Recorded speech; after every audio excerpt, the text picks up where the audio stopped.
নমস্কার। আজকে আবার কিছু প্রবলেম নিয়ে কম্পিটিশন যারা পরীক্ষা দেবে তাদের জন্যই শুরু করছি। এখন আমাদের বিভিন্ন জায়গায় সমস্ত জায়গায় ছুটি আছে, ছাত্রছাত্রীরা সমস্ত যে যার বাড়িতেই আছো। কম্পিটিশানে প্রিপারেশান নেওয়ার জন্য এটাই হচ্ছে উপযুক্ত সময়। একটা আতঙ্কে আছেই, আমরা সবাই আছি, তবে আতঙ্কে থাকার কোনো দরকার নেই। ডাক্তারবাবুরা যেমনভাবে পরামর্শ দেবেন সেভাবেই থাকবো, বাড়ির বাইরে বেরোবো না, বাড়িতেই থাকবো। বাড়িতে থাকলে কোনো ভয়ের কোনো কারণ নেই। এবং সেই সঙ্গে সঙ্গে আমরা এই সময়টাকে কাজে লাগিয়ে প্রিপারেশানটা দেবো।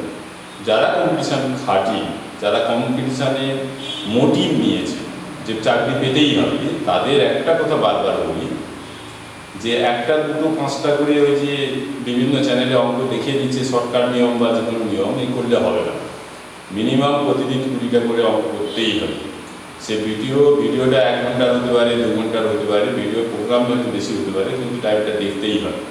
প্রথমে আমি 8 ঘন্টা দেখলাম, হয়তো দেখে কিছুক্ষণ বন্ধ রাখলাম, আবার পরে আবার 8 ঘন্টা দেখবো, কিন্তু অঙ্কগুলো প্র্যাকটিস করতেই হবে। বিভিন্ন টাইপের প্রবলেম আসতে পারে, সহজ আসতে পারে, টাফ প্রবলেম আসতে পারে। বিভিন্ন কম্পিটিশান পরীক্ষায় কোন প্রবলেম আসবে, কোন বছর কীভাবে আসবে কেউ জানে।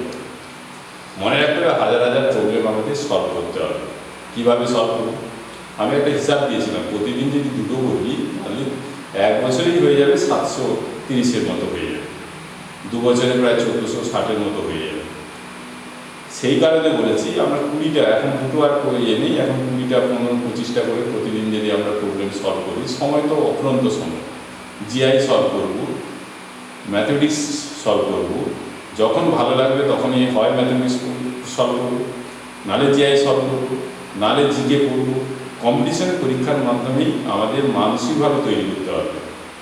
আমরা সিস্টেমটা আমরা সবসময় কী করি যে পদ্ধতিগুলো শিখিয়ে দিই, গতিটা বাড়িয়ে দেওয়ার চেষ্টা করি। আমরা হচ্ছে মাধ্যম।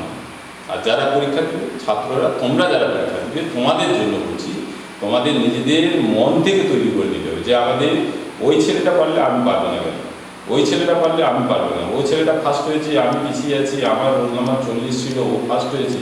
এরকম করে কম্পিটিশান পরীক্ষায় যে যতভাবে প্রিপারেশান নিতে পারবে, সে যদি পিছিয়ে থাকে তো ধরে ধরে যদি প্রিপারেশান নিতে থাকে, এখন থেকে প্রিপারেশান নেওয়ার পর 1.5 বছর করে যদি সে পরীক্ষা দিতে থাকে, তাহলে অ্যাডভান্স পরীক্ষাগুলো সফল হয়ে যাওয়ার সম্ভাবনা বেশি। কিন্তু একদম 1 মাসের মধ্যে প্রিপারেশান নিয়ে আমি পরের মাসে পরীক্ষা দেবো, এই কল্পনা করা সম্ভব নয়। যারা ভালো ছাত্র, বিশেষ করে যারা ভালো ছাত্র, তাদের মনের মধ্যে একটা অহংকার থেকে যায়। আমরা ওসব জানি, এই জানি বলে ওই একটা পদ্ধতি জানি, করছে অঙ্ক করে দিবে, একটা অঙ্ক করতে 5 মিনিট সময় লেগে যাবে, তার জানি, কিন্তু সময় লেগে যাবে। কিন্তু কম্পিটিশান পরীক্ষার সময়ের কোনো জায়গা নেই, ঠিক সময় ঠিক টাইমেই করতে হবে। আর বেশি কিছু করবো না।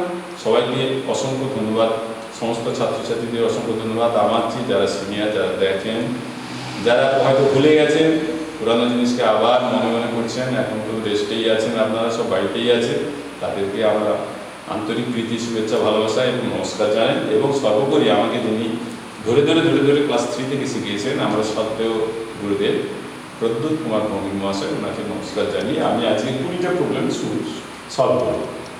আমার প্রবলেম হচ্ছে, আমি আগে যখন পড়াতাম ছাত্রদেরকে প্রবলেম প্রতিদিন 50টা করে পড়াতাম। আমার এটা একটা ছিল 50টা করে প্রবলেম পড়াতে পারতে, তারা যদি প্রথম দিন 5টা 10টা করে পারতো, 50টা দিতে 5টা করে পারফেক্টভাবে করে দিতাম, আস্তে আস্তে শেষের দিকে প্রিপারেশান নিতে নিতে একদম দারুণভাবে তৈরি হয়ে যেত এবং সমস্ত কম্পিটিশান পরীক্ষায় তারা সেইভাবে এগিয়ে যেত। এবং ইতিমধ্যে বিভিন্ন জায়গায় বিভিন্ন ছেলেরা এস্টাবলিশ হয়ে গেছে, তাদেরকে আমার পক্ষ থেকে অসংখ্য ধন্যবাদ। এরপরে তোমরা যারা প্রিপারেশান দিচ্ছ, যারা আমার কথা শুনছো, বা বিভিন্ন চ্যানেলে যেগুলো প্রবলেম সমস্ত কিছুই দেখার পর যেটা ভালো লাগবে, যে প্রবলেমগুলো ভালো লাগবে, যেগুলো সমস্ত প্রবলেমগুলি সলভ করার চেষ্টা করবে।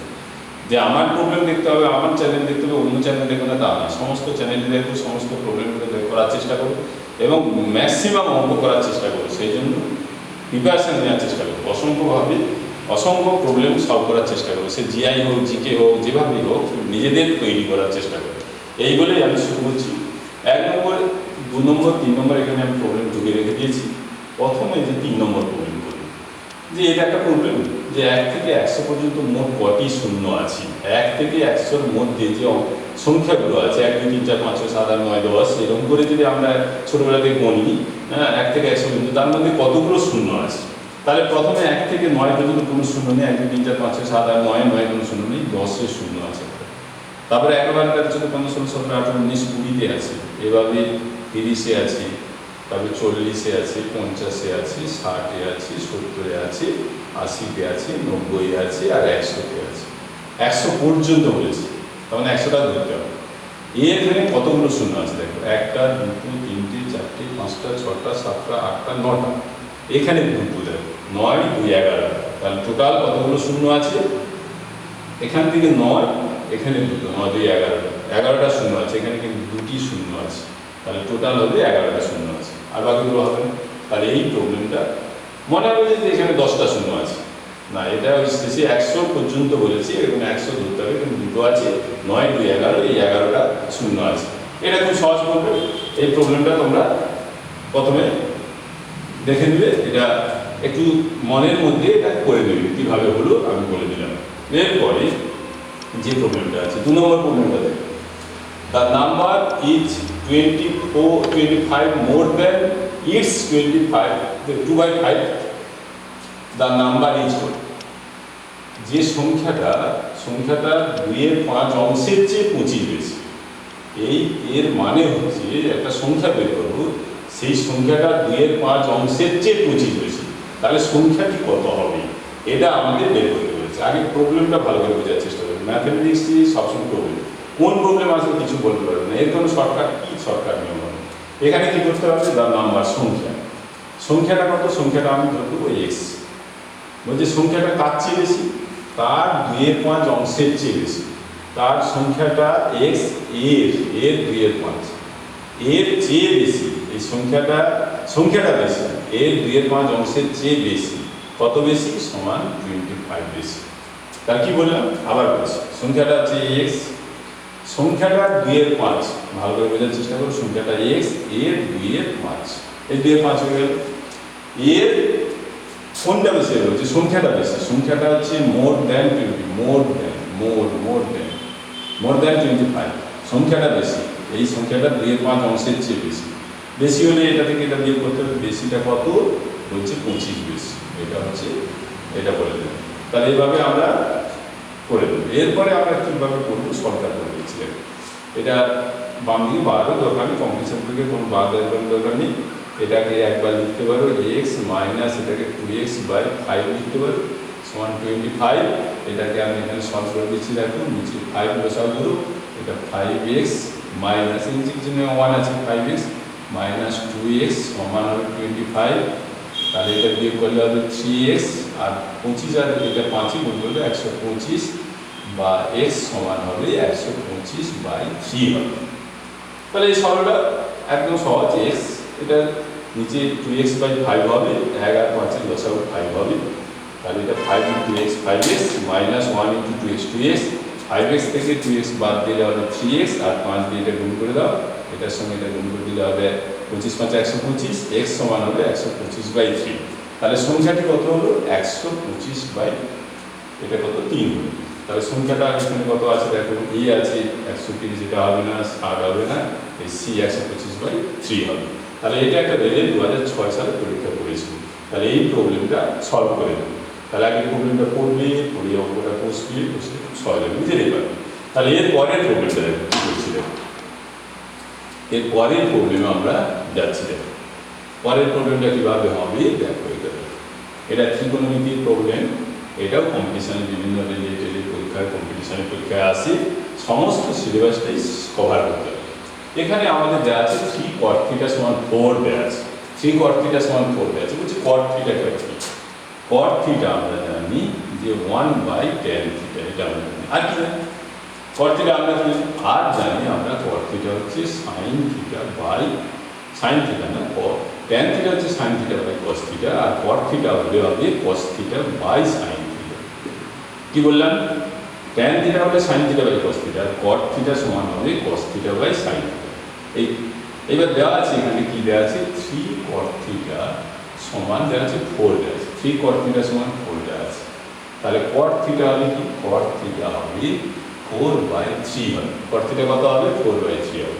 cot θ আমরা কি বললাম, cos θ sin θ বললাম, এটা হচ্ছে 4/3।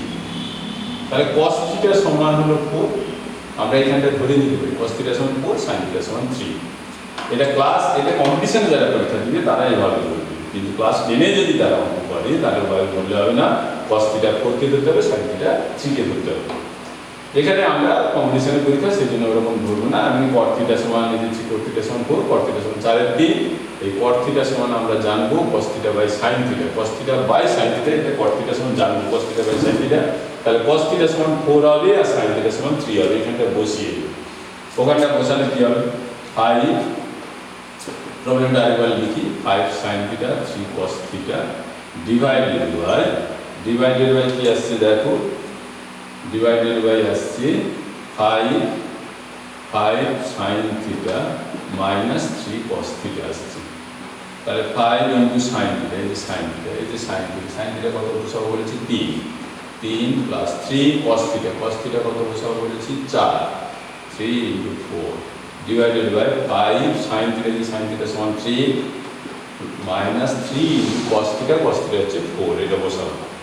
বসিয়ে এটা আমরা একটু সরল করে দেবো, 5 3 15, 3 4 12, 15 নিচে 3 4 12, তাহলে 15 আর 12 করে যোগ করলে হবে 27, আর 15 থেকে 12 বিয়োগ করলে হবে 3 দিয়ে কাটলে হবে 9, তাহলে অ্যান্সারটা 9। তাহলে কি করলাম, একদম সহজ প্রবলেম, একদম সহজ প্রবলেম। কীভাবে করলাম দেখো, এটা দেওয়া আছে sin থিটা, এই যে sin থিটা খুঁজি, sin থিটা কত আছে 3 বসিয়ে দাও, cos থিটা কত দেওয়া আছে 4 বসিয়ে দাও, 3 গুণিত 4, 3 4 12 হলো, আর 5 গুণিত 2, 5 3 15, নিচে sin থিটার মান বসালাম, cos থিটার মান বসিয়ে দিলাম, দেখে বসিয়ে দেবো। এবার নিচে 5 3 15, নিচে মাইনাস 4 3 12, 15 12 যোগ করে 27, 15 থেকে 12 বিয়োগ করে 3 দিয়ে 9। তাহলে এই প্রবলেমটা এখানে অ্যান্সারটা এটা হবে না, এটা হবে না, এটা হবে না, এটা অ্যান্সার হয়ে যাবে। তাহলে এই প্রবলেমটা আমরা খেয়াল করে দিলাম। তাহলে 1 নম্বর 2 নম্বর 3 নম্বর পর্যন্ত প্রবলেম করে দিলাম, এই প্রবলেমটা আমরা শিখে গেলাম। এরপরে আরও আমরা 17টা প্রবলেম করব, ধীরে ধীরে আমরা করাচ্ছি। দেখো, ধৈর্য ধরে করবে, ধৈর্য ধরে সমস্ত প্রবলেমগুলো করার চেষ্টা করবে, বোঝার চেষ্টা করবে। সহজ প্রবলেম প্রথমে শেখার চেষ্টা করো, সহজগুলো শিখতে শিখতে পরে কঠিনের দিকে চলে যাবে, আস্তে আস্তে একটা কঠিনের দিকে চলে যাবে। কী দেওয়া আছে, একদম দেওয়া আছে 4 নম্বর প্রবলেমে আমরা চলে যাব একটা সুষম পঞ্চভুজি, একটি সুষম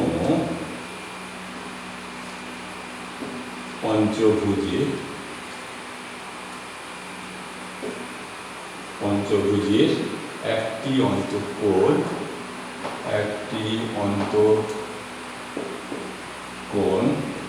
ও একটি বহিঃকোণের অনুপাত কত হবে? অপশন দেওয়া আছে 3:2, বি অপশন দেওয়া আছে 2:3, সি অপশন দেওয়া আছে 1:1, ডি অপশন দেওয়া আছে 2:1। এইটা দেওয়া আছে। তাহলে এটা আমরা কি করবো দেখো, এটা আমরা কি করছি দেখো, একটা সুষম পঞ্চভুজ। পঞ্চভুজ কাকে বলে? 5টি বাহু দ্বারা সীমাবদ্ধ সমতলী ক্ষেত্রকে আমরা পঞ্চভুজ বলি। এরকম 5টা বাহু থাকতে পারে, 1 2 3 4 5টা, এটা পঞ্চভুজ। এই পঞ্চভুজের সুষম কখন হবে? যদি 5টা বাহু সমান হয়ে যায় এবং 5টা এই কোণ যদি কোণগুলো সমান হয়ে যায়, তাকে আমরা সুষম পঞ্চভুজ বলে দেবো। এই সুষম পঞ্চভুজের একটা অন্তঃকোণ একটা বহিঃকোণের অনুপাত চেয়েছি। আমরা সবসময় বহিঃকোণটা বের করার চেষ্টা করব। বহিঃকোণ হচ্ছে সবসময় মনে রাখবো 360 ডিগ্রি বাই বাহু সংখ্যা, এটা আমরা মনে রাখবো। 360 ডিগ্রি বহিঃকোণ, যে কোনো সুষম বহুভুজের বহিঃকোণটা হবে 360 ডিগ্রি বাই বাহু সংখ্যা। তাহলে বাহু কোথায় বলছি, যে পঞ্চভুজ মানে 5টা, তাহলে 360 ডিগ্রি বাই 5 দিয়ে কেটে দাও, 5 7 19, এটা 72 ডিগ্রি হয়ে যাবে। তাহলে বহিঃকোণটা 72 ডিগ্রি হয়। তাহলে এই যে কোনো একটা বাহুকে যদি বাড়িয়ে দিই, এটা যদি 72 ডিগ্রি হয়, তাহলে এই অন্তঃকোণটা আমরা সহজে নিয়ে যাব। টোটাল কোণ, এই অন্তঃকোণ আর বহিঃকোণ টোটাল হচ্ছে 180 ডিগ্রি। এই অন্তঃকোণ আর এই এটা অন্তঃকোণ আর এটা বহিঃকোণটা পেয়ে গেলাম। সবসময় সুষম বহুভুজের বহিঃকোণটাকে বের করে দিই। বহিঃকোণটা সবসময় কত হবে, যে 360 ডিগ্রি দিয়ে বাহু সংখ্যা দিয়ে ভাগ করলে সেটা হচ্ছে আমরা বহিঃকোণ পেয়ে যাব। তাহলে এই বহিঃকোণটা পেয়ে গেলাম। বহিঃকোণ পাওয়ার সঙ্গে সঙ্গে অন্তঃকোণটা, টোটাল অন্তঃকোণ আর বহিঃকোণ মিলে হবে 180 ডিগ্রি। এটা 72 হলে এটা কত হবে 180 থেকে যদি 72 বাদ দিই তাহলে কত হবে 108, তাহলে এটা হবে 108 ডিগ্রি। তাহলে অন্তঃকোণ তাহলে কত হলো, অন্তঃকোণ পেলাম 180 ডিগ্রি মাইনাস 72 ডিগ্রি বিয়োগ করলে হবে 108 ডিগ্রি। এরপরে কি বলেছে দেখো, এরপরে বলেছে যে অন্তঃকোণ, একটা অন্তঃকোণ আর একটা বহিঃকোণের অনুপাত চেয়েছে, অন্তঃকোণ আর বহিঃকোণের অনুপাত চেয়েছে। তাহলে অন্তঃকোণ আর বহিঃকোণের অনুপাত দেখো, অন্তঃকোণ প্রথমে অন্তঃকোণ চেয়েছে, অন্তঃকোণ হচ্ছে 108 ডিগ্রি অনুপাত বহিঃকোণটা কত চেয়েছে, এই যে বহিঃকোণ হচ্ছে 72 ডিগ্রি, অন্তঃকোণ আর বহিঃকোণের অনুপাত চেয়েছে, অন্তঃকোণ 108 ডিগ্রি, বহিঃকোণ হচ্ছে 72 ডিগ্রি। আমরা যদি এটা 12 দিয়ে ভাগ করি, 12 9 অনুপাত 12 6 72, 3 দিয়ে ভাগ করি, 3 3 9, 3 দিয়ে 6, তাহলে অনুপাতটা কত হবে 3:2 হবে। আমাদের অ্যান্সারটা কিন্তু এসে গেল, এইটাই যে 3:2 অ্যান্সার এসে গেল।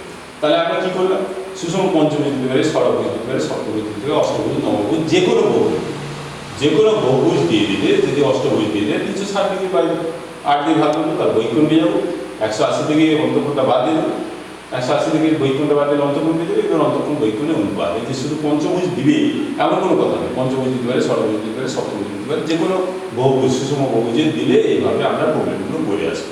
তাহলে আমরা একটা সূত্র সবসময় মনে রাখবো, বহিঃকোণ সমান 360 ডিগ্রি বাই বাহু সংখ্যা। এই সূত্রটা জানলে আমাদের আর কোনো অসুবিধা নেই। তাহলে এই প্রবলেমটা আমরা শিখিয়ে দিলাম। এরপরে একটা প্রবলেমে যাচ্ছি, দেখো এরপরে 4 নম্বরের পরে 5 নম্বরে যাচ্ছি। আজকে আমি বলেছি টোটাল 20টা প্রবলেমের মতো করা হবে।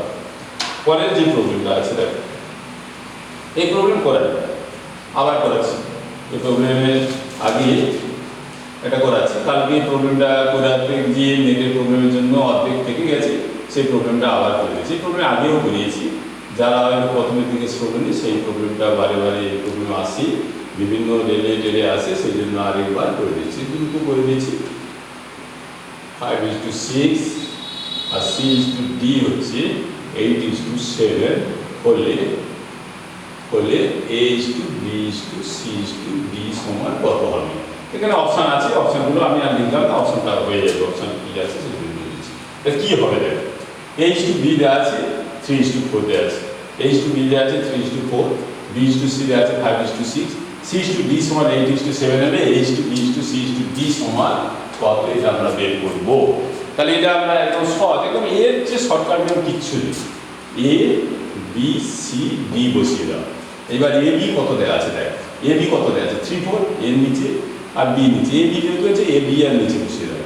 তাহলে এই লাইনে আর কিছু বসাবো, পরেরটা কি আছে BC, তাহলে পরের লাইনে চলে যাও, পরের লাইনে B খুঁজো, B হচ্ছে 5 আছে, আর C আছে দেখো 6 আছে, এখানে বসিয়ে দাও। এখানে বসাবো না কিন্তু এই লাইনেই বসাবো। তারপরেরটা কি আছে, এই CD আছে দেখো, পরের লাইনে CD, C খুঁজো, এই যে C আছে, C কত আছে 8 আছে, আর এখানে D আছে 7 আছে, এই বসিয়ে দিলাম। এরপরে কি করবো, এরপরে দেখো মজা আছে, এখানে 4 আছে, 4-এর পাশে ফাঁকা আছে, 4-এর পাশে ফাঁকা আছে মানে 4-এর পাশে 4ই বসাবো, এখানে 4 বসাবো, এখানে 4 বসাবো। এবার এখানে 6-এর ডান দিকে ফাঁকা আছে, 6 বসাবো, 5-এর ডান দিকে বাম দিকে ফাঁকা আছে, 5 বসাবো। যার পরে যেটা ফাঁকা আছে সেইটাকে দেখেই সেটা বসিয়ে দেবো। এই যেমন 8-এর এইদিকে কত ফাঁকা আছে, 8-এর এইদিকে তো আর 7 বসাবো না, 8-এর এইদিকে 2টো ফাঁকা আছে মানে এটাও 8 বসাবো, এটাও 8 বসাবো। এরপরে কি করবো দেখো, প্রত্যেকটা আমরা গুণ করে দেবো, গুণ করে দিয়ে বসিয়ে দেবো। 8-5-এ 40, 40-3-এ 120, এখানে একটা অনুপাত চিহ্ন দিয়ে দেবো। 8-5-এ 40, 40-4-এ 160, এটা একটা অনুপাত চিহ্ন দিয়ে দেবো। এটা 8-6-এ 48 বা 6-4-এ 24, 24-কে 8 দিয়ে গুণ করো, 8-4-এ 32, 3, 8-এ 16, 3-এ 192 হলো। অনুপাত 6-4-এ 24-কে 7 দিয়ে গুণ করে, 24-কে 7 দিয়ে গুণ করে, 7-4-এ 28, 7 দিয়ে 14, 7-4-এ 28, 7 দিয়ে 14, 16, মানে 168 হবে। তাহলে এই যে অনুপাত হবে, এরপরে আমাদের দেখতে হবে এগুলোকে, এই যে অনুপাত হলো এটাকে আবার কি করতে হবে, ক্রমশ ছোট করতে হবে।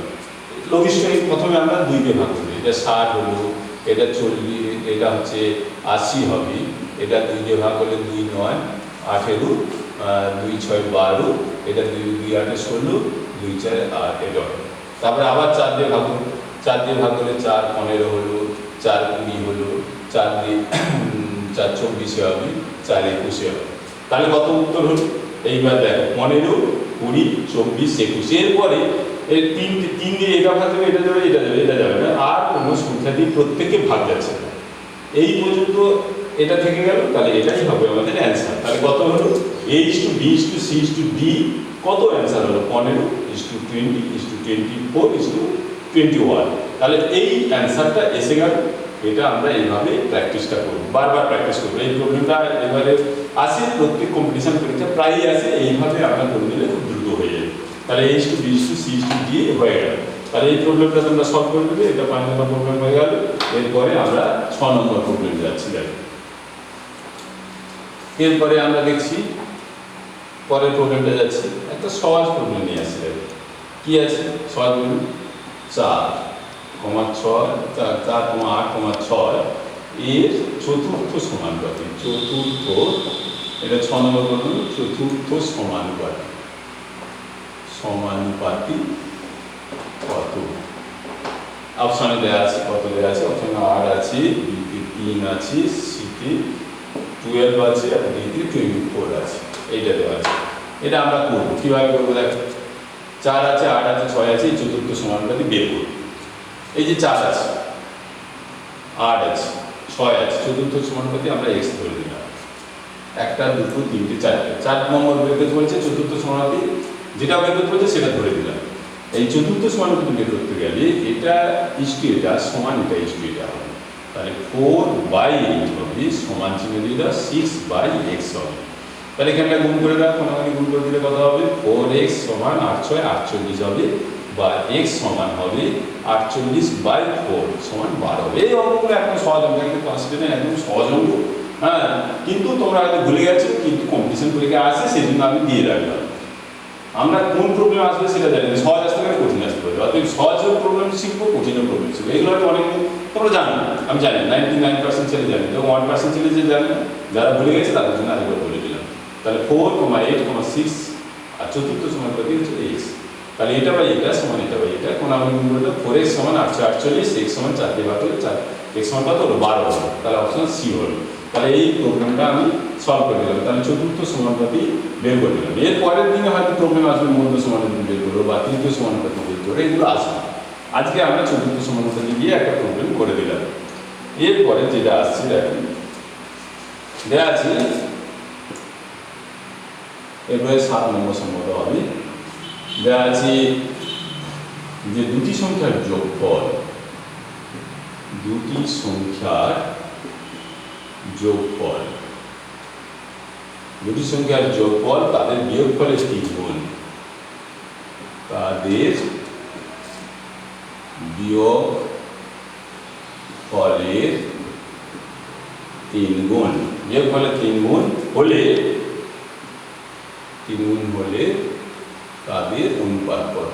অর্থাৎ সংখ্যা দুটি অনুপাত কত? অনুপাত কত হবে? কত? তাহলে অনুপাতগুলো কি কি দেওয়া আছে? এ আছে 2:1, বি আছে 1:2, সিতে আছে কত আছে? 3:1, আর ডিতে আছে 1:3 আছে। এটা কি হবে? এই প্রবলেমটা দেখো, এটা দেখো ভালো অঙ্ক। এটা কি দেওয়া আছে? দুটি সংখ্যা দেওয়া আছে, যোগফল দেওয়া আছে, তাদের বিয়োগফলের 3 গুণ দেওয়া আছে। দুটি সংখ্যার যোগফল তাদের বিয়োগফলের 3 গুণ। দুটি সংখ্যা আমরা ধরলাম, একটা সংখ্যা x আর একটা সংখ্যা y, এদের যোগফল x প্লাস y বলছে দুটি সংখ্যার যোগফল তাদের বিয়োগফল, বড় সংখ্যাটা ধরো x আর ছোট সংখ্যা y, তাদের বিয়োগফল x মাইনাস y, বিয়োগফলের 3 গুণ, 3 দিয়ে গুণ করে দিল। তাহলে দুটি সংখ্যার যোগফল এই x আর y যোগফল, তাদের বিয়োগফল x মাইনাস y, বিয়োগফলের 3 গুণ, 3 দিয়ে গুণ করে দিলাম। গুণের সঙ্গে কি বলছে? গুণফলের সমান, এটা সমান। তাহলে এবার সংখ্যা দুটির অনুপাত, এই সমীকরণটা কেউ যদি a b ধরে, বলছে a b যদি সংখ্যা দুটি ধরে, দুটি সংখ্যার যোগফল a প্লাস b, তাদের বিয়োগফল a মাইনাস b, বিয়োগফলের 3 গুণ, 3 দিয়ে গুণ করে দিলাম। এইভাবে সংখ্যাটা a b ধরতে পারে বা x y ধরতে পারে। যে দুটি সংখ্যার যোগফল a প্লাস b ধরলাম, তাদের বিয়োগফল a মাইনাস b, বিয়োগফলের 3 গুণ, 3 দিয়ে গুণ করে দিলাম। এইভাবে সমীকরণটা বের করতে, এরপরে এখান থেকে আমরা x = y কিভাবে বের করবো এর থেকে একটু দেখে নাও কিভাবে বের করছে। এখানে আছে x প্লাস y আছে, x প্লাস y আছে, তারপরে আছে এটা 3 দিয়ে গুণ করবো, এটা 3x minus 3y, 3x minus কত হলো? 3y।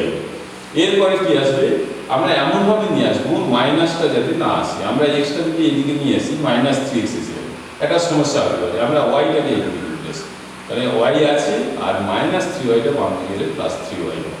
আর এটা 3x আছে, এটাকে এক্সটা হতে গেলে -6 আছে। তাহলে এটা হবে 4y, এটা হবে 2x, বিয়োগ করলে 2x হবে। এরপরে আমরা 4/2 করে দিলে x/y হয়ে যাবে।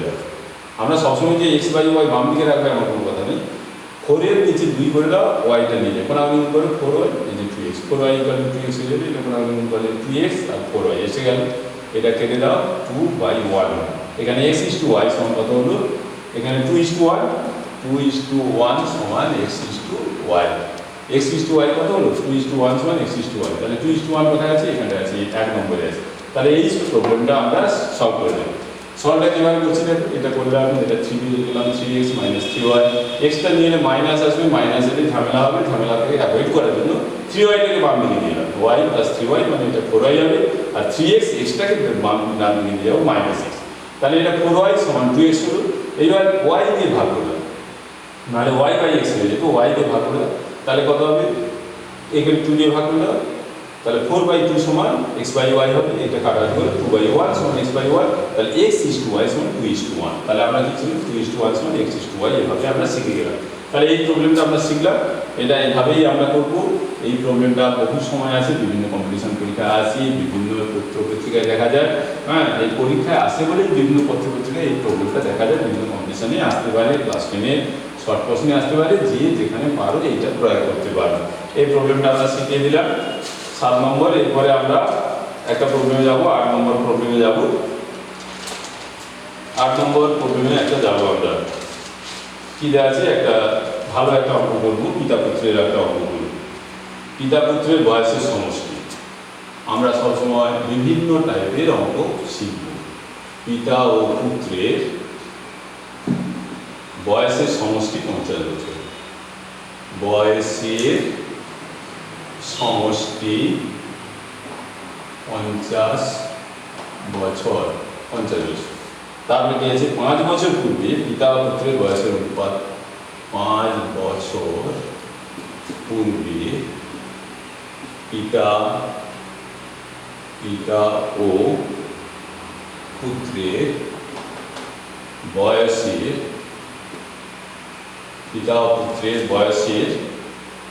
অনুপাত ছিল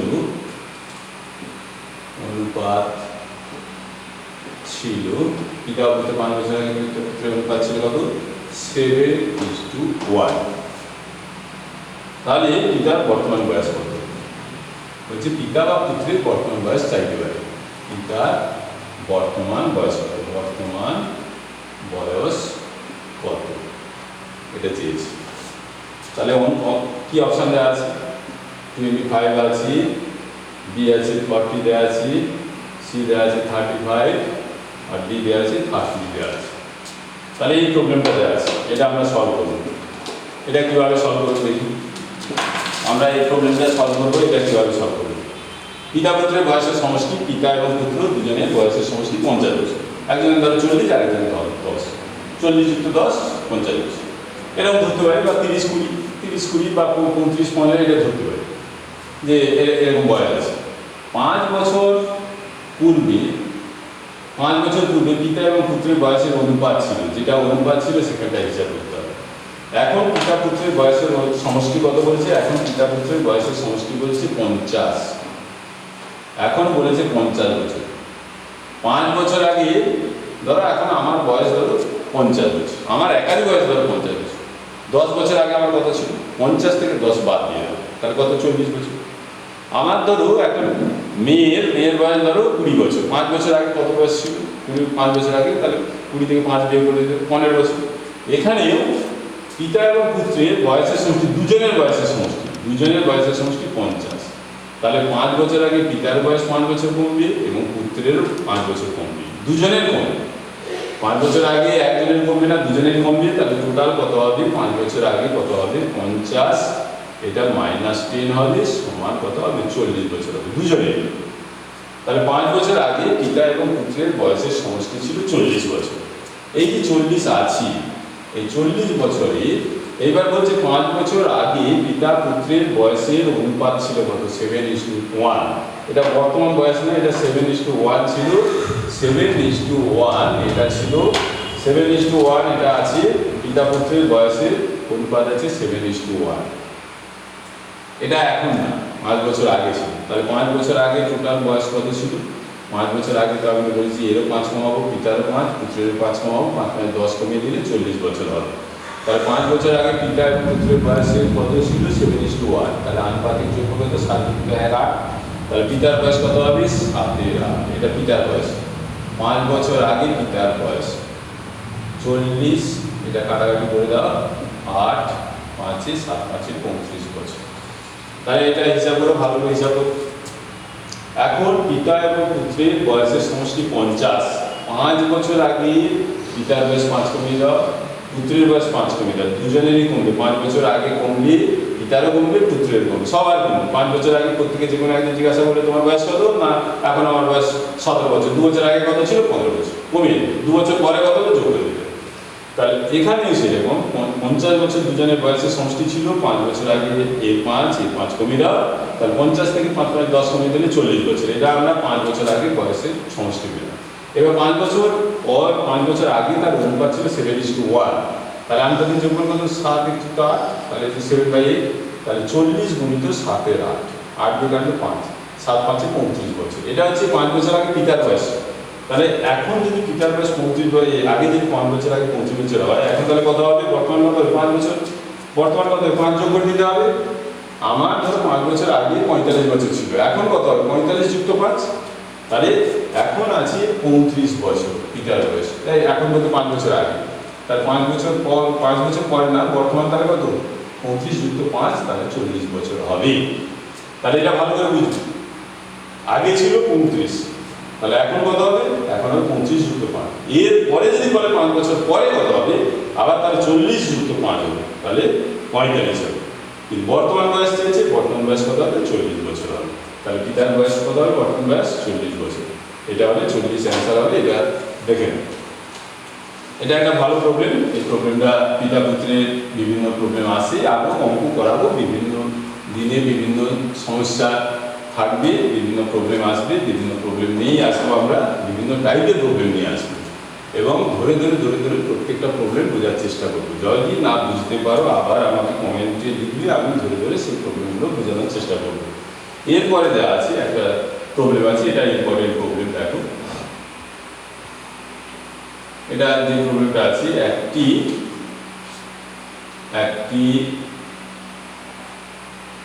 এটা ইম্পর্টেন্ট। একটি সংখ্যার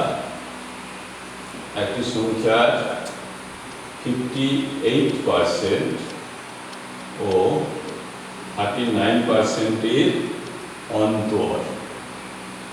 অন্তর দেওয়া আছে 247 দেওয়া আছে। তাহলে সংখ্যাটি 62% কত? সংখ্যাটির 62% সমান কত হবে? তাহলে একটা সংখ্যা 58% এবং 39% এর অন্তর দেওয়া আছে 247 দেওয়া আছে। সংখ্যাটি 62% সমান কত হবে?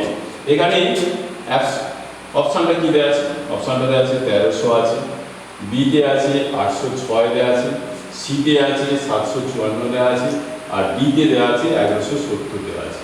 এই অপশনগুলো দেওয়া আছে। এই প্রবলেমটা কিন্তু খুব ভালো প্রবলেম। একটা 58% আর একটা হচ্ছে 39%, তার অন্তর একটা সংখ্যা। আমরা সংখ্যাটা সচরাচর আমরা সংখ্যাটা কত ধরবো? এক্স। আমরা সংখ্যাটা সবসময় কি ধরবো? এক্স ধরবো। এক্স এর 58%, এক্স এর মানে 58%, 58/100।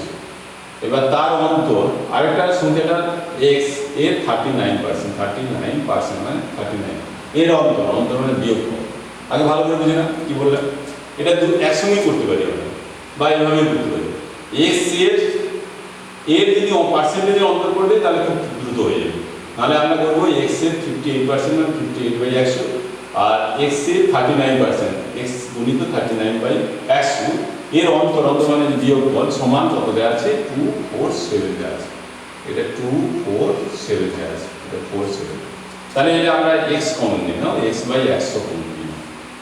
উপরে এক্স আছে, নিচে 100 আছে, কমন নিয়ে নাও। এখানে 58 মাইনাস 39 সমান 247। এটা বিয়োগ করলে কত হবে?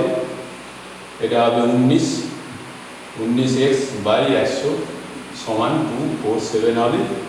এরপরে আমরা এটা সলভ করে দেবো। এটা 19 দিয়ে কেটে দিতে পারে, 19 থেকে 19 উপরে কেটে দাও, 19 কেটে 5 7 19 3 57 বা x সমান হবে 13 গুণিত 100 মানে 1300 হয়ে যাবে। তাহলে সঙ্গে সঙ্গে মনে হতে পারে অপশান এসে গেছে 1300। তাহলে সংখ্যাটা কত? x সমান 1300, এটা আমরা অপশানে মেরে দিই 1300, কিন্তু 1300 না, বলছে সংখ্যাটি 60, এই সংখ্যাটি বেড়েছে 1300, তার 62% কত? আমরা সংখ্যাটি কীভাবে বেরোলো? এভাবে আমরা এভাবে করতে পারি, অথবা আরেকটা করে দিচ্ছিলেন x এর 58 আর 39 এর অন্তর বলেছে, তাহলে 58 মাইনাস 39 এর পার্সেন্ট মানে এত 100 সমান ওই 200, এই যে সংখ্যাটা কত 247, এটা করে দিতে পারি।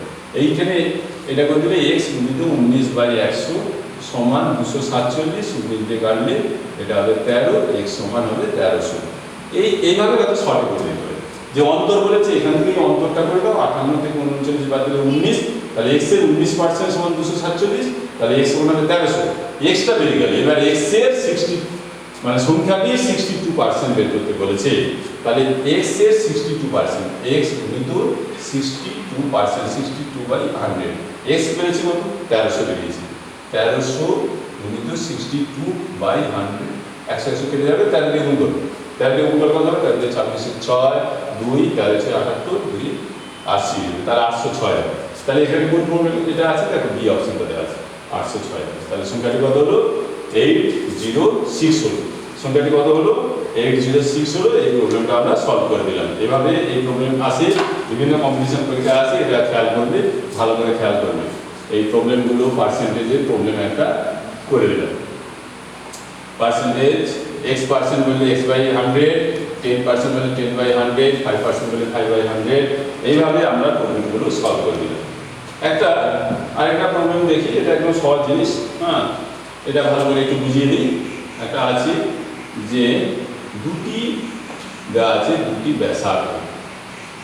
ব্যাসার্ধ ও তাদের মধ্যবর্তী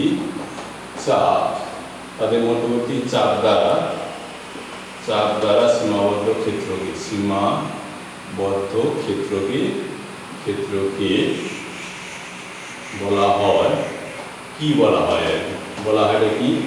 1 নম্বরে অর্ধবৃত্ত বলবে, 2 নম্বরে বৃত্তস্থ কোণ, 3 নম্বরে কি বলবে? সিতে অপশনে বৃত্তকলা বলবে, আর 2 নম্বরে এক কেন্দ্রীয় বৃত্ত কি বলবে? এই যে প্রশ্নটা দেওয়া আছে, এটা রেলওয়ে পরীক্ষা করেছিল, এটা আমি বলছিলাম। কি দেওয়া আছে? দুটি ব্যাসার্ধ দেওয়া আছে এবং তাদের মধ্যবর্তী চাপ দেওয়া আছে। দ্বারা সীমাবদ্ধ ক্ষেত্রকে কি বলা হয়? একটা বৃত্ত আগে এঁকেই, বৃত্তটা আগে ভালো করে আঁকা। এটা বৃত্ত এঁকে দিলাম।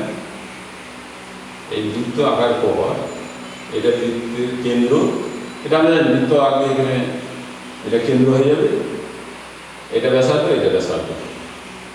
তাহলে এই যে ব্যাসার্ধ বলছে এই দুটি ব্যাসার্ধ, তাহলে দুটি ব্যাসার্ধ, এই দুটি ব্যাসার্ধ এবং তাদের মধ্যবর্তী চাপ, এই যে মধ্যবর্তী চাপ, এই চাপটা কোন চাপটা? এই যে দুটো ব্যাসার্ধ, এটা হচ্ছে চাপ, এই মধ্যবর্তী চাপ, এই চাপ দ্বারা সীমাবদ্ধ ক্ষেত্রকে, এই যে সীমাবদ্ধ ক্ষেত্রকে, এটাকে কি বলবো? এই ক্ষেত্রটাকে কি বলবো? এইটাকে কি বলবো? মানে এই ছবিটা হয়ে যাবে, এইভাবে ছবিটা হয়ে যাবে। এই ক্ষেত্রটাকে কি বলবো? এটাকে কি বলবো? অর্ধবৃত্ত বলবো? এটা অর্ধবৃত্ত না, অর্ধবৃত্ত বলবো না, বৃত্তস্থ কোণ বলবো। তাহলে বৃত্তস্থ কোণটা কি সেটা একটু বুঝে নিই। বৃত্তস্থ কোণ হচ্ছে এই চাপ বৃত্তের উপর যে কোণ উৎপন্ন করবে, এটাকে বৃত্তস্থ কোণ বলবো। এটা হচ্ছে না। তারপরে এক কেন্দ্রীয় বৃত্ত, এটা একটা বৃত্ত, এটা একটা বৃত্ত, এই দিক দিয়ে একটা বৃত্ত করলাম, এই একটা বৃত্ত, এটা হচ্ছে এক কেন্দ্রীয় বৃত্ত। এটা হলো না, এই অর্ধেক বৃত্ত হলো না, তাহলে অর্ধবৃত্ত হলো না, বৃত্তস্থ কোণ হলো না, এক কেন্দ্রীয় বৃত্ত হলো না, তাহলে এটাকে কি বলবো? বৃত্তকলা বলবো। এটাকে কি বলবো? বৃত্তকলা। সবগুলো আমাদের জানা হয়ে গেল। তাহলে একটা বৃত্ত জানলাম, তার সেন্টার জানলাম, ব্যাসার্ধ জানলাম, এই যে চাপ জানলাম, এই চাপটা বৃত্তের চাপ, এই যে চাপটা যে কেন্দ্রে যে কোণ উৎপন্ন করে, একে কেন্দ্রস্থ কোণ বলবো। আর এই চাপটা বৃত্তের পরিধির উপর যে কোনো বৃত্তস্থপন বলবো বা পরিধিস্থপন বলবো, আর এটা হচ্ছে এক টেবিলের বৃত্ত বলবো। এইগুলো সব শিখে গেলাম। তাহলে এক্ষেত্রে অ্যান্সারটা কী হবে? এই অ্যান্সারটা হবে বৃত্তকলা হবে। তাহলে এটা আমাদের জানার দরকার আছে। এগুলো আস্তে আস্তে সব মাথায় সব খেলিয়ে দেবো। এগুলো সহজ জিনিস, এগুলো আমাদের আস্তে আস্তে শিখে নিতে হবে।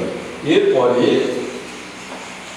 আগের দিন একটা প্রবলেম করিয়েছিলাম, মনে আছে কিনা সেটা আরেকবার আমি সেটা বলে দিচ্ছি। এই যে মৌলিক সংখ্যা, 1 থেকে 100 পর্যন্ত কতগুলো মৌলিক সংখ্যা আছে, 1 থেকে 50 পর্যন্ত কতগুলো মৌলিক সংখ্যা আছে, বা 1 থেকে 40 পর্যন্ত কতগুলো মৌলিক সংখ্যা আছে, বা 1 থেকে 60 পর্যন্ত কতগুলো মৌলিক সংখ্যা আছে, ফট করে প্রশ্ন দিতে পারে। এটা কুইক অ্যান্সার দিতে হবে যে কত হতে পারে। তাহলে প্রশ্ন হচ্ছে, পরের প্রশ্নটা যেটা আছে সেটা হচ্ছে 1 থেকে 50 পর্যন্ত মৌলিক সংখ্যা কয়টি? মৌলিক সংখ্যা কয়টি?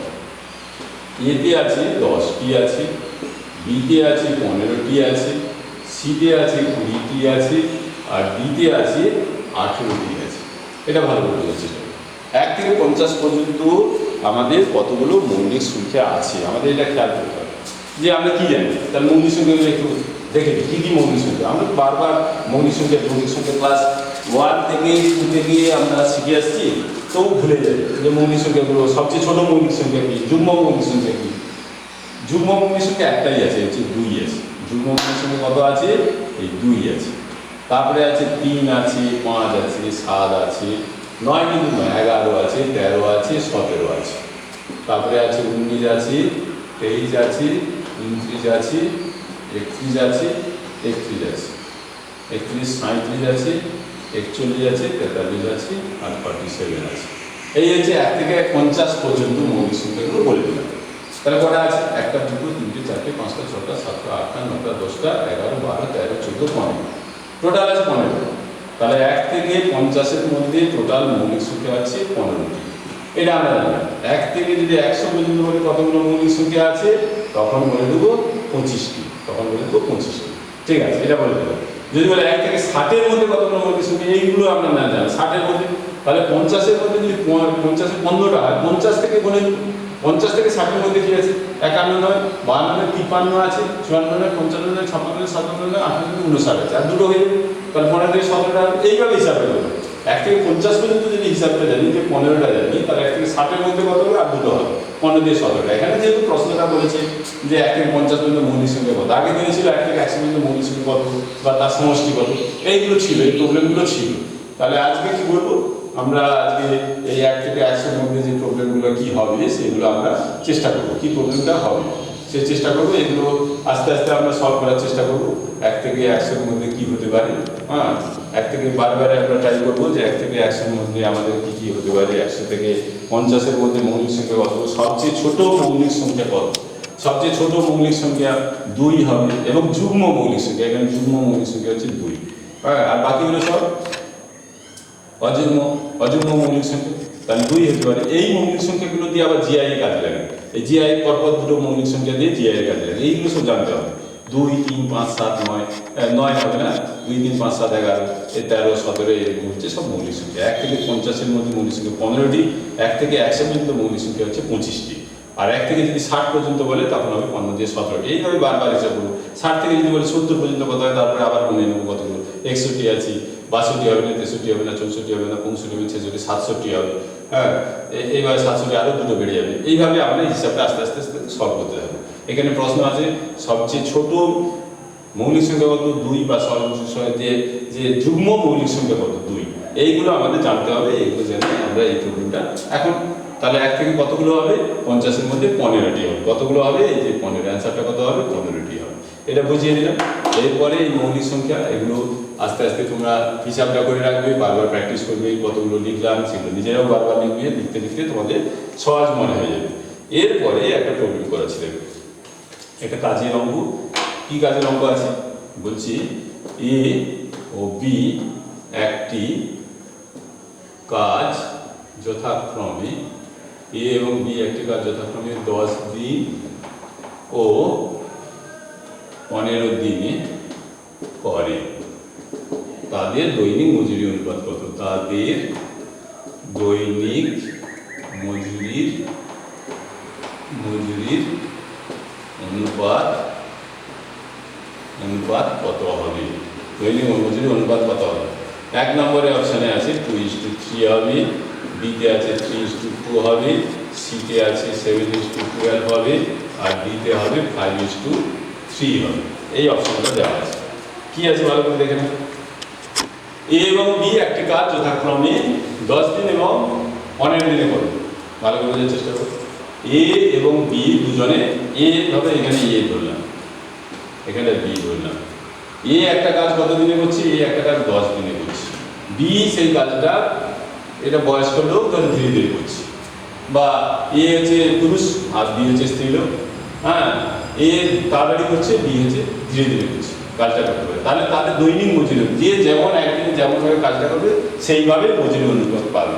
এটা আমরা উল্টিয়ে দিলে হবে, এটা ইস্টু এটা করে দিলে অ্যান্সার এসে যাবে। আমরা শর্টকাট নিয়ম বললে এটা ইস্টু এটা করবে, আমরা অত শর্টকাটে যাবো না, একটু বুঝিয়ে দিই। তাহলে এ 10 দিনে 1 অংশ করে, 1 দিনে কত করবে? 1/10 অংশ করবে। বি 15 দিনে টোটাল কাজ 1 অংশ, 1 দিনে কত করবে? 1/15 অংশ করবে। তাহলে যে যেমন একদিনে যতটুকু কাজ করবে সেই অনুপাতে পয়সা হবে। এ পাচ্ছে কত? 1/10, বি পাচ্ছে কত? একদিনে 1/15, 1/15 অংশ করছে, 1/15 অংশের টাকা পাবে। তাহলে এইভাবে অনুপাতটা হবে। তাহলে এইটাকে কি করবো? 1/10, 1/15, এটা 10 আর 15 লসাগু দিয়ে গুণ করে দেবে। 10 আর 15 লসাগু 30, 1/10কে 30 দিয়ে গুণ করো, আর 1/15কে সবসময় ভগ্নাংশ থাকলে নিচেরগুলো লসাগু দিয়ে গুণ করে দেবো। তাহলে এটা করবো 10 × 30, 15 × 30, তাহলে কত হবে? 3:2 হবে। আর নাহলে আমরা শর্টকাট নিয়ম যদি বলি, এটা কি হবে?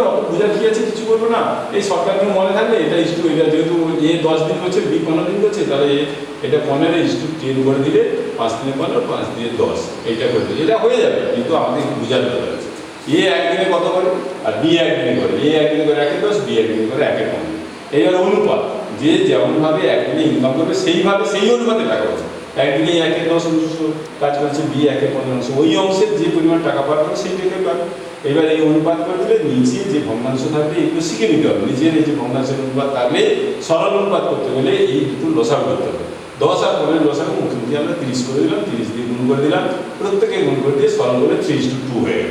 তাহলে এখানে অনুপাতটা কত হবে? 2:3 না, 3:2, এই অ্যান্সারটা হবে। তাহলে এটা আমরা শিখে গেলাম। তাহলে এটা একটা ভালো অঙ্ক শিখলাম, এটা আমরা প্র্যাকটিস করে দেবো। এ এবং বি এর কাজের অনুপাতে এইগুলো শিখে গেলাম। দৈনিক কাজের এতদিনে করছে, বি এতদিনে করছে। যদি বলে দুজনেই আবার একসঙ্গে কাজটা করলে কত দিনে শেষ হবে? বিভিন্ন প্রবলেম আসতে পারে, এক একটা প্রবলেম এক একদিন নিয়ে আসবো। দেখো তোমাদের ভালো লাগবে। পরের প্রবলেম দেখো, এই যে এই যে ছাত্রছাত্রী, কিছুজন ছেলে চলে যায়, আবার নতুন আসছি, ছাত্রছাত্রীর কি অনুপাত হবে? এই একটা আমি প্রবলেম, পরের প্রবলেমটা করেছি। তোমাদের শ্রেণীতে ছাত্র ও ছাত্রীর সংখ্যা, ছাত্রছাত্রীর সংখ্যা এখন আছে টোটাল ছাত্র সংখ্যা 120 জন, 120 জন আছে। এখন বলছি আরো 10 জন ছাত্র ও 2 জন ছাত্রী ভর্তি হলো, আরো 10 জন ছাত্র ভর্তি হলো ও 2 জন ছাত্রী ভর্তি হলো। ছাত্রী ভর্তি হওয়ায় ছাত্র ও ছাত্রীর অনুপাত, মানে সংখ্যার অনুপাত, ছাত্র ছাত্রীর সংখ্যার অনুপাত কত হলো? 9:2 হলো। তাহলে পূর্বে ছাত্র কত ছিল? পূর্বে শুধু ছাত্র কত ছিল? পূর্বে ছাত্র কত ছিল? অপশানগুলো দিয়ে দিই। অপশান কি আছে? অপশান আছে 96, বিতে আছে 89, সিতে আছে 98, এটা আছে 98, আর ডিতে আছে 110 জন। এটা ভালো করে বোঝার চেষ্টা করি। এই প্রবলেমটা একটু দেখে না কি আছে। আজকে তোমাদের শ্রেণীতে, মানে তোমরা হয়তো সপ্তম শ্রেণী বা অষ্টম শ্রেণী বা নবম শ্রেণী যে কোনো শ্রেণীতে একটা ছাত্রছাত্রীর সংখ্যা দেওয়া আছে 120 জন। 120 জন একটা ছাত্রছাত্রী কত দেওয়া আছে? টোটাল ছাত্র আছে 120 জন আছে। আরো 10 জন ভর্তি হলো, ছাত্র ভর্তি হলো, তাহলে আর ছিল কত? 120, আরো ছাত্র ভর্তি হলো 10 জন, আর ছাত্রী ভর্তি হলো 2 জন, ছাত্রী 2 জন ভর্তি হলো। তাহলে টোটাল কত ভর্তি হলো? 10 যুক্ত 2 12। তাহলে এখন কত হলো? 120 যুক্ত 10 যুক্ত 2, তাহলে 132 জন হলো টোটাল ছাত্র সংখ্যা। এখন 132 জন। এই ভর্তি হওয়ার পর সেই অনুপাতটা হচ্ছে 9:2। তাহলে 132 হওয়ার পর অনুপাত দিয়েছে কত? 9:2 হয়ে গেছে। তাহলে 132 গুণিত 9 বাই কত হবে? 2 হবে না, 9 বাই আমরা কিন্তু যোগফল করব। 9 বাই কত হবে? 2। এখন হচ্ছে 132, আগে ছিল 120, আরো ছাত্র 10 জন ভর্তি হলো 130, 2 জন ছাত্র ভর্তি হলো 130 যুক্ত 132, তারপরে অনুপাত হচ্ছে 9:2। তাহলে ছাত্র হবে 9 বাই আনুপাতিক যোগফল 11। তাহলে এটা 11 দিয়ে কেটে দাও। 11 একে 11 আর 22 12 9 108 জন। কতজন ছাত্র? এখন হচ্ছে 10 জন ছাত্র ভর্তি হওয়ার পর এখন ছাত্র হয়েছে 108 জন। তাহলে এখন ছাত্র হচ্ছে 108 জন। 108 জন এখন ভাষাটা হবে এখন, কারণ ভর্তি হওয়ার পর 108 জন। বলছি পূর্বে ছাত্র কত ছিল? তাহলে পূর্বে 10 জন কম ছিল, 10 জন পরে ভর্তি হয়েছে। তাহলে 10 কমিয়ে দাও, এখান থেকে 10 কমিয়ে দিলে কত হবে? 98। পূর্বে কতজন ছাত্র ছিল? 96 89 98। এই যে সি এর আছে। তাহলে পূর্বে কতজন ছাত্র ছিল? 98। তাহলে ভালো করে বুঝে নাও, আগে ছিল কত? 120। কতজন ভর্তি হয়েছে? 10 জন ছাত্র। তাহলে 120 যুক্ত 10 130। কতজন ছাত্রী? 2। তাহলে 130 যুক্ত 2 132। তারপরে অনুপাতটা কত হয়েছে? 132 এর পর 9:2 হয়েছে। 9/11 হবে, এটা কাটাকাটি করলে 12। তাহলে 12 না 108। তাহলে এখন হয়েছে ভর্তির পর 108 জন ছাত্র হয়েছে। তাহলে আগে কত ছিল? 10 জন কমিয়ে দাও, 10 জন তো ভর্তি হয়েছে, 10 জন কমিয়ে দিলে কত হবে? 98 জন হবে। তাহলে নিশ্চয়ই বুঝতে পেরেছো। তাহলে 98 জন, 10 কমিয়ে দিলে 98 জন হবে। তাহলে এই অ্যান্সারটা হয়ে গেল। এই প্রবলেমটা আমরা সলভ করে দিলাম। তাহলে এই প্রবলেমটা সলভ করে দিলাম,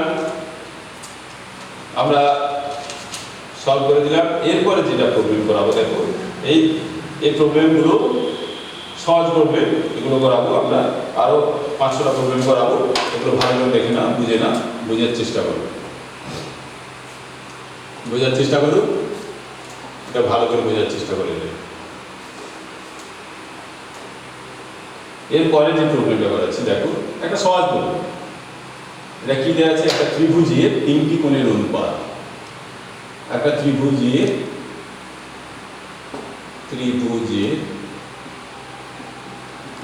3টি কোণের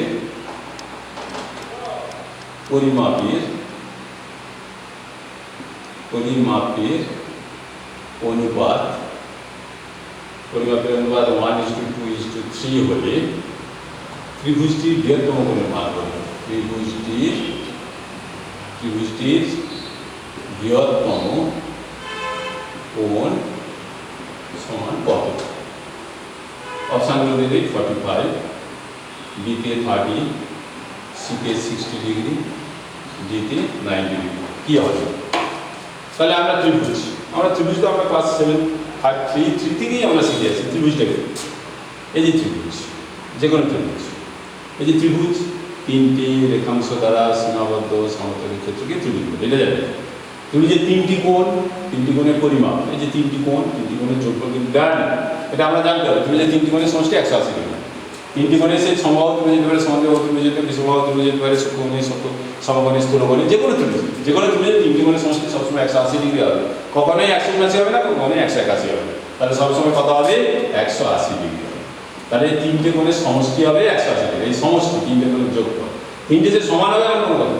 সমবাহু ত্রিভুজ হলে একমাত্র 3টে সমান হবে, বাকিগুলো সমদ্বিবাহু ত্রিভুজ হলে 2টো কোণ সমান হবে, আরেকটা কোণ সমান হতে পারে, এবং বিষমবাহু ত্রিভুজের 3টে কোণ অসমান হবে। তাহলে এবার 3টে কোণের অনুপাত 1:2:3 দেওয়া আছে। এবার বড় কোণ চাইছে, তাহলে বড় কোণ মানে 3 আছে। তাহলে 1:2:3 হলে, বড় কোণটা 3 হলে আমরা কিন্তু কত? 1 যুক্ত 2 যুক্ত 3, 1 যুক্ত 2 যুক্ত 3, 3 3 6। তাহলে 3 এর 6 গুণিত 3 এর 6। তাহলে 3 এর 6 হলে 6 দিয়ে গুণ করে কাটা গেলে 30 ডিগ্রি, 3 আর 30 দিয়ে গুণ করলে 90 ডিগ্রি। তাহলে আমরা এটা শিখে গেলাম। তাহলে টোটাল হচ্ছে 180 ডিগ্রি। যদি ছোট কোণটা বলে, ছোট কোণ বললে 1/6 করতাম, 6 30 করতাম, তাহলে ছোট কোণটা 30 ডিগ্রি হতো। যদি সেকেন্ড কোণটা বলতো তাহলে কত হতো? 180 ডিগ্রি গুণিত 2 এর 6 গুণাম 6 30 দিয়ে 60 ডিগ্রি হতো। তাহলে এভাবে আমরা শিখে গেলাম। কিন্তু যে 3টে কোণের সমষ্টি দেওয়া নেই, কিন্তু আমাকে জানতে হবে, এটা কোথায় খুঁজবে না। তিনটে কোণের সমষ্টি সবসময় 180 ডিগ্রি হবে। 180কে এবার আমরা দিকে এইভাবে ভাগ করে দিলে তার তিনটে কোণের অনুপাত বা তিনটে কোণ কত ডিগ্রি সেগুলো আমরা জেনে গেলাম, এগুলো আমরা শিখে গেলাম। বা এখানে দিতে পারি তিনটে কোণ, এগুলো দেওয়ার পর কোন বাহুটা এবিসির নাম দিয়ে দিলে কোন বাহুটা ছোট থেকে বড়, বড় থেকে ছোট, এই বিভিন্ন প্রবলেম আসতে পারে, সেগুলো পরে আমি আসবো। এখন এই প্রবলেমটা শেষ করে দিলাম। এরপরে যেটা আছে একটা শর্টকাট নিয়েছি, আমরা অনেকক্ষণ বললাম একটা বড় অঙ্ক, আমরা সেটা এমনি ইঞ্জিনিয়ার করলে আমাদের মাথায় খটকা লেগে যায়, আমরা সেই প্রবলেমটা আমরা একটু শর্টকাটে শিখিয়ে দেবো। এটা আগে করিয়েছি, তবু আরেকবার করবো। হ্যাঁ, এটা আগে করিয়েছি, আমরা আরেকবার করবো। একটি সর্বতে শিরা ও জলের অনুপাত, শিরা ও জলের অনুপাত 3:1, এটা 3:1, 5:1, 6:1 বা 3:2, এরকম বিভিন্ন রকম অনুপাত দিতে পারে। 5:7 সবসময় যে 3:1 দিবে এমন কথা অনুপাত চেঞ্জ করে দেবে। ওয়া হতে কত অংশ তুলে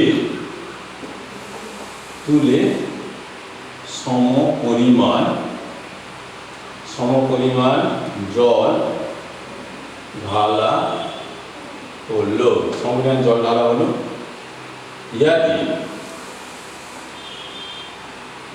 ইয়াতে শিরা ও জলের অনুপাত সমান হবে। ইয়াতে শিরা ও জলের অনুপাত সমান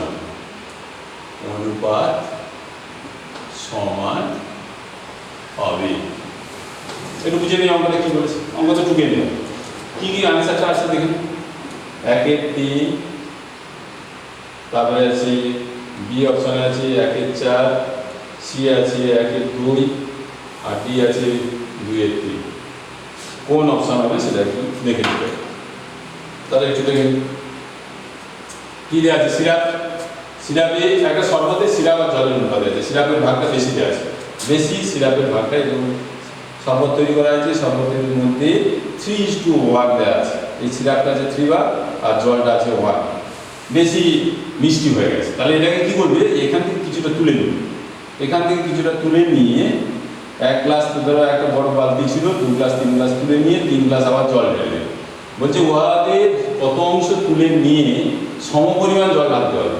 এর যতটা তুলবো, যদি 3 গ্লাস বা 4 গ্লাস 5 গ্লাস তুলে একটা বালতি থেকে, একটা বালতিতে ধরো আছে সিরাপ এবং জল মিশিয়ে দেওয়া আছে, অনুষ্ঠান বাড়িতে একসঙ্গে সিরাপ আর জল মিশিয়ে দেওয়া হবে, দেখা গেলো যে সিরাপ এবং সিরাপের ভাগটা বেশি হয়ে গেল, তখন কি করা হবে, সিরাপে এখান থেকে কিছুটা তুলে নেওয়া হবে, 3 গ্লাস বা 4 গ্লাস তুলে নেওয়া হবে, সঙ্গে সঙ্গে আবার 4 গ্লাস জল ঢেলে দেওয়া হবে। যে ঢালার পরে দেখা যাবে যে সিরাপ এবং জলের অনুপাতটা সমান সমান হবে, তখন সিরাপ আর জলটা কি হবে, সমান সমান হবে, মানে 1:1 হবে। সমান হবে মানে সমান হয়ে যাবে, সিরাপ আর জল অর্ধেক হয়ে যাবে, ভাষাটা অর্ধেক হতে পারে, অনুপাত সমান হবে মানে 1:1 হবে। হ্যাঁ, এরকম হবে। তখন কতটা তুলে নিতে হবে, এখান থেকে কতটা তুলে নিয়ে আর কতটা ঢালবে, সম্পূর্ণ ঢালবে, এই সূত্র, এখানে একটা সূত্র প্রয়োগ করবে। সূত্রটা কি প্রয়োগ করবে, এখানে সূত্র আছে হাফ গুণিত x minus y by x. সূত্রটা কি, half into x minus y by x, half into x minus y by x. বলছে x ইজ টু ওয়াই হচ্ছে 3:1, এই যে x ইজ টু ওয়াই হচ্ছে 3:1, এটা আমরা জেনে নিই। x ইজ টু ওয়াই হচ্ছে কত, 3:1, এই যে 3:1 আমরা জেনে নিই, x ইজ টু ওয়াই হচ্ছে 3:1। তাহলে সূত্রটা হচ্ছে আমাদের এটা, সূত্রটা মনে রাখতে হবে, half into x minus y by x. তাহলে আমরা প্রবলেমটা করে নিয়েছি, আমরা এটা করলে এখানটা আমি প্রবলেমটা করে দিচ্ছি। দেখো, তাহলে সূত্রটা আমরা একদম ভালো করে শিখব। সূত্রটা কি শিখবো, সূত্রটা এখানটায় সিরাপ আর জলের যে সূত্র, half into x minus y by x. বারবার এটা আমরা বলে দিচ্ছি, মানে কি আমাদের বারবার প্র্যাকটিস হয়ে যাচ্ছে, বারবার প্র্যাকটিস করতে করতে বা আমরা বসাতে আমাদের এটা বারবার মনে হচ্ছে, তোমাদের এটা বারবার মনে হচ্ছে, half into x minus y by x. এরকম আমি সূত্র শিখাই, p plus q plus p q by 100, এরকম বারবার 100p বাই 100 প্লাস, এই যে সূত্রগুলো বারবার প্র্যাকটিস করতে হবে। এটা সিরাপের অঙ্ক, যে অর্ধেক জল অর্ধেক হবে, সমান সমান হবে, তাহলে সূত্রটা মনে রাখতে half into x minus y by x. তাহলে এটা হাফ x এর মানটা কত, এই যে দেখো 3 মাইনাস 1 বাই এক্স, x এর মানটা কত, আবার 3, এই যে এক্সটা হচ্ছে 3, তাহলে কত হলো, x আর y এর মান 1 বাই 3 করে দিলাম। তাহলে এখানে কি হবে দেখো, এখানটা কি হবে দেখো, এটা হিসাব করো, এটা করলে হবে হাফ ইন্টু 3 থেকে 1 গেলে 2 নিচে 3 আছে, 2 2 কেটে দাও, এখানে 2 2 কেটে দিলে 1 এর 3 হবে। অ্যান্সারটা কত হবে? 1 এর 3। তাহলে এখানে অপশনটা যে 1 এর 3 আছে, এই নম্বরের অপশনে 1 এর 3 হবে। এটা 1 এর 4, 1 এর এটা হবে না, এটা হবে না, এটা হবে না, তাহলে অ্যান্সারটা হবে 1 এর 3 হবে। তাহলে সূত্রটা কি? Half into x minus y by x, half into x minus y by x এর মান 3, y এর মান 1 বসিয়ে হিসাবটা করলে 1 এর 3 অংশ হবে। তাহলে এই প্রবলেমটা আমরা করে দিলাম। এই সূত্রের সাথে এই প্রবলেমটা আগে করিয়েছি, সূত্রটা বারবার মনে রাখার জন্যই আমি আবার এই প্রবলেমটা নিয়ে এলাম। এই প্রবলেমটা তোমরা শিখবে, এই প্রবলেমটা করার চেষ্টা করবে। এরপরে আমি আরও যে প্রবলেমগুলো করাচ্ছি সেগুলো একটু দেখো। প্রবলেম যেটা করাচ্ছি দেখো, এই প্রবলেমটা একদম সহজ। আগের দিনে আমরা পরপর বিজোড় সংখ্যা আর গড় বলেছিলাম, আজকে আমরা বলেছি পরপর 5টা সংখ্যা A B C D E দেওয়া আছে, তাদের গড় দেওয়া আছে। গড় দেওয়া আছে কত? দেওয়া আছে 48। এ এবং ই এর গুণফলটা কত হবে? বলছি A B C D E পরপর 5টা সংখ্যা আছে। এই 5টা সংখ্যা এদের গড় দেওয়া আছে, এদের গড় দেওয়া আছে 48। এদের গড় এই এ বি সি ডি পরপর 5টা সংখ্যা দেওয়া আছে, পরপর 5টি সংখ্যা। ভাষাটা আছে পর 5টি এ বি সি ডি এদের গড় দেওয়া আছে 48। দেওয়া আছে এ এবং ই এর গুণফল কত? বলে এ ও ই এর গুণফল কত বলেছে। এখানে অপশন দেওয়া আছে, কি কি অপশন দেওয়া আছে? অপশনটা দেওয়া আছে দেখো, অপশন দেওয়া আছে 2162 দেওয়া আছে, 2208 দেওয়া আছে, 2024 দেওয়া আছে, আর ডিএটা দেওয়া আছে 2300 দেওয়া আছে। এই যে দেওয়া আছে, তাহলে এখানে এটা B option, C option, D option. D হচ্ছে 2300 দেওয়া আছে। এই যে এবিসিডি আগের দিন করে দিয়েছিলাম, এটা পরপর 5টা বিজোড় সংখ্যা, পরপর ক্রমিক সংখ্যা বিজোড় সংখ্যার গড় দেওয়া আছে। এখানে পরপর 5টা, যে বিজোড় বলেন বা জোড়ও বলেন, পরপর সংখ্যা বলেছে। আচ্ছা, এখানে গড় মানে 5টা বললে মাঝখানেরটা মনে রাখবে, মাঝখানেরটা হচ্ছে 48, তার আগেটা হবে 47, তার আগেটা হবে 46, আর পরেরটা হবে 49, তারপরটা হবে 50। যেহেতু 5টা বলে দিয়েছি, 5টা সংখ্যা এগুলো যোগ করে 5 দিয়ে ভাগ করে এটাই আসবে। তাহলে এই 5টা সংখ্যার গড় বলে দিয়েছি, মাঝখানেরটা যদি 48 হয়, পরেরটা অতি অবশ্যই কত? 49 হবে, তারপরটা কত? 50 হবে, তার আগেরটা কত? 47 হবে, তার আগেরটা 46 হবে। তাহলে 5টা সংখ্যার গড় বলেছে 48, 5টা সংখ্যার গড় 48 বলেছে। তারপরের সংখ্যাটা কত? 49, তারপর সংখ্যা 50, আগের সংখ্যা 47, তার আগের সংখ্যা 46। এইবার বলেছে, তাহলে আমরা এটা যদি এইভাবে খেয়াল করি, A B C D E, এভাবে যদি খেয়াল করি, এবার কি বলছে? এ এবং ই এর গুণফল, মানে এ এবং ই এর গুণফল বের করতে বলেছে। বলতে পারে বি এবং ডি এর গুণফল করতে পারে, যেটা বলে সেটা করবো। এ হচ্ছে 46 আর ডি হচ্ছে 50, এই ই হচ্ছে 50। এই গুণফল 0 দিয়ে দাও, 5 × 5 = 30, 3 5 × 2 = 23। তাহলে অ্যান্সারটা কত? 23। তাহলে ডি এর অ্যান্সারটা হয়ে গেল 23। তাহলে এখানে পরপর 5টা সংখ্যার গড়, গড়ে যা 5 দিয়ে গড় বলে 48কে 5 দিয়ে গুণ করবো, সমষ্টি বের করবো, আবার 5 দিয়ে ভাগ করবো, এরকম করবো। 5টা বলে দিচ্ছে, মানে মাঝখানে বসে গেলে পরপর বাম দিকে দুটো বসে, ডান দিকে দুটো বসে, বসে দিলে প্রথম সংখ্যা এবং শেষ সংখ্যা। যদি সবচেয়ে বড় সংখ্যা বলতো তখন 50 বলতো, সবচেয়ে ছোট সংখ্যা বলতো তাহলে 46 বলতো। এবার ছোট সংখ্যা বড় সংখ্যার গুণফল বলতে এভাবে না বলে ছোট সংখ্যা বড় সংখ্যার গুণফল বলতো, এটা আর এটা গুণ করে দিলে এটাই অ্যান্সার হবে। এই প্রবলেমগুলো এভাবেই আসে, এভাবেই আমাদেরকে সলভ করতে হবে। এরপরে আমাদের একটা প্রবলেম আছে, সেটা দেখাচ্ছি।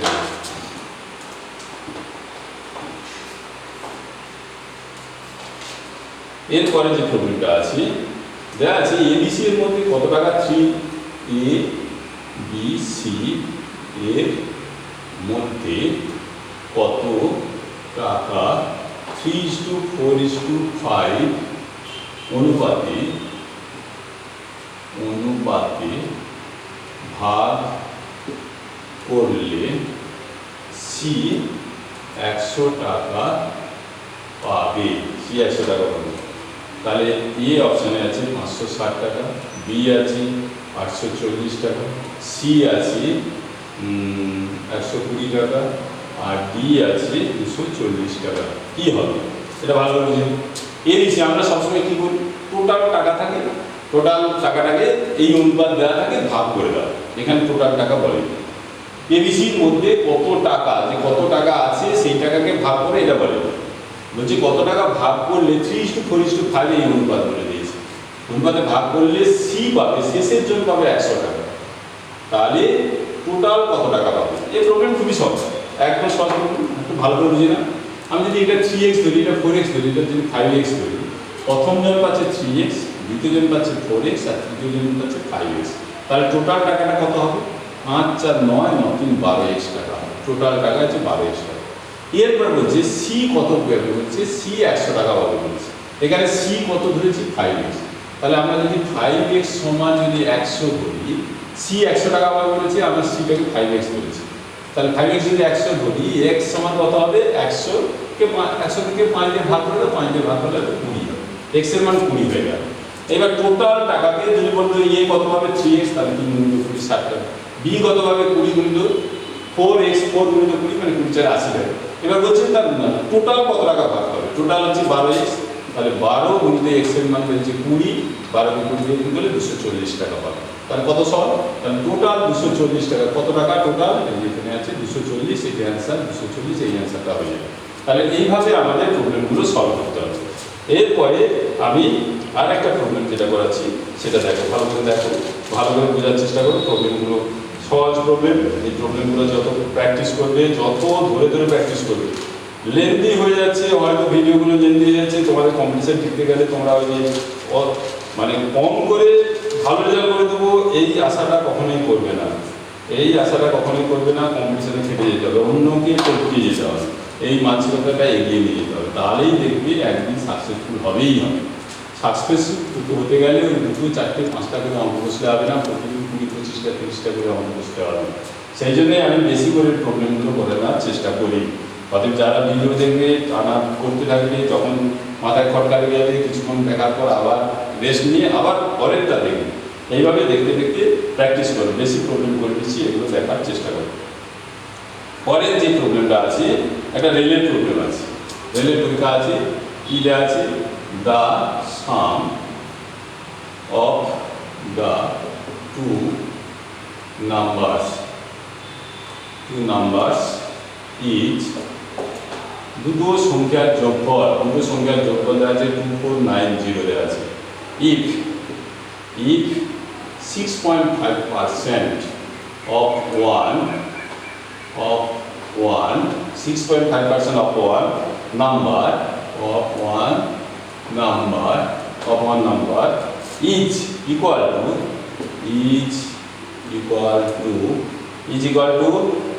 8.5% of the other, the greater number is equal to, the greater number is, greater numberটা কত হবে? 1 নম্বরে আছে 1079, 2 নম্বরে আছে 1380, 3 নম্বরে আছে 1411 আছে, আর ডিতে আছে 1250 আছে। ভালো করে দেখো কি আছে। অঙ্কটা টুকে দিলাম। অঙ্কটা টুকতে হয়তো সময় লেগে যাচ্ছে তোমাদের, হয়তো এটা দেখো, ভালো করে দেখো। তখন করে নিচ্ছ সাম মানে যোগফল অফ টু নাম্বার, দুটো সংখ্যার যোগফল, ইজ 2490। দুটো সংখ্যা, একটা এক্স ধরো একটা ওয়াই ধরো, যোগফল দেওয়া আছে। সাম মানে যোগফল দেওয়া আছে কত? 2490 দেওয়া আছে। এটা বুঝে গেলাম, বাস প্রথম লাইনটা গেল। পরেরটা কি দেওয়া আছে? ইফ 6.5% অফ ওয়ান নাম্বার, একটা সংখ্যা অর্থাৎ এক্স এর, ধরো এক্স এর 6.5% দেওয়া আছে। এটার সঙ্গে ইকুয়াল টু বলে দিয়েছে, ইকুয়াল টু দাও অপর একটা সংখ্যা, হচ্ছে ওয়াই এর 8.5% দেওয়া আছে। এটার সঙ্গে এটা সমান দেওয়া আছে। তাহলে এটা কি করবো? দেখো, দশমিক দেখলেই আমরা ভয় কাটিয়ে যাই, কিছু ভয় কাটিয়ে যাই। এক্স গুণিত 6.5% মানে নিচে 100, ওয়াই গুণিত 8.5% মানে 8.5 বাই 100, নিচের 100 কেটে দেওয়া হবে। তাহলে কি আছে এরপরে? তাহলে কি থাকবে দেখো, x ইন্টু 6.5 আছে, 6.5 আছে। এই দশমিকটা যদি তুলে দিই, নিচে 10 হয়ে যাবে। ওয়াই 8.5 আছে, এই দশমিকটা তুলে দিলে নিচে 10 হবে। এই 10 আবার কেটে দেবে। এরপরে বলছে গ্রেটার নাম্বার কত হবে? আগে অনুপাতটা বের করে দিই। এক্স 65 হলো, এটা আগে ভালো করে বলে দিই। এটা হচ্ছে 65x, এটা 65x। এটা দেখো 65x সমান, এটা আছে কত? 85y, সমান আছে 85y আছে। তাহলে এক্স বাই ওয়াই সমান হবে 85/65। তাহলে 5 দিয়ে কাটো, 5 17, 5 13। তাহলে এক্স অনুপাত ওয়াই হবে 17:13 হবে। এইটা পেয়ে গেলাম। তাহলে এই প্রবলেমটা কিন্তু রেলের পরীক্ষা করেছে, রেলের 2006 করেছে এই প্রবলেমটা। রেল 2006 সালে পরীক্ষা করেছিল। দুটো সংখ্যার যোগফল এটা দেওয়া আছে 2490 দেওয়া আছে, আরো যা খুশি ডাটা দেওয়া থাকতে পারে। এইবার 6.5% অফ ওয়ান নাম্বার, একটা সংখ্যা, এই যে একটা সংখ্যা 6.5% দেওয়া আছে। আর একটা সংখ্যা কত 8 পয়েন্ট, এটা দেওয়া আছে, একটা সংখ্যা 8.5% দেওয়া আছে। তাহলে x এর 6.5% মানে 6/5/100, y এর 8.5% মানে 8/5/100। পার্সেন্টেজটাকে হিসাব করো, 100 কেটে দাও, এই 100 কেটে দেবে। তাহলে x এর 6.5, এই দশমিকটা তুলে দিলে নিচে 10 এসে যাবে, এই দশমিক তুলে নিচে 10, 10 কেটে দাও। তাহলে 65x সমান 85y। এই দেখো 65x সমান 85y, x বাই y সমান 85/65। আবার কোনো মনে দেখো 65y সমান 85y সমান 65x, সেটা ঠিক আছে। 5 দিয়ে কাটো, 5 17, 5 13। তাহলে এই যে আনুপাতিক যোগফল কত হবে, এই দুটো যোগ করলে হবে 30 হয়ে যাবে। আনুপাতিক যোগফল কত হবে 30 হবে। তাহলে বলছি বড় সংখ্যাটা বের করতে বলছি, মানে এক্সটা বের করতে বলছি, এক্সটা বের করতে বলেছি। তাহলে বড় সংখ্যা টোটাল হচ্ছে 2490 গুণিত বড় সংখ্যা হচ্ছে 17 আর নিচে আছে আনুপাতিক যোগফল 30। এখানে একটা শূন্য শূন্য কেটে দাও, 3 দিয়ে কাটার চেষ্টা করো, 3 8 24, 3 3 9। এবার 83 কে 17 দিয়ে গুণ করো, 17 দিনে 51, আর 17 8 136, 136 5 141, তাহলে 1411 হবে। অপশনটা কত হবে 1411 হবে। অপশনটা কত হবে, অপশনটা হবে 1411। এই অ্যান্সারটা এসে যাবে।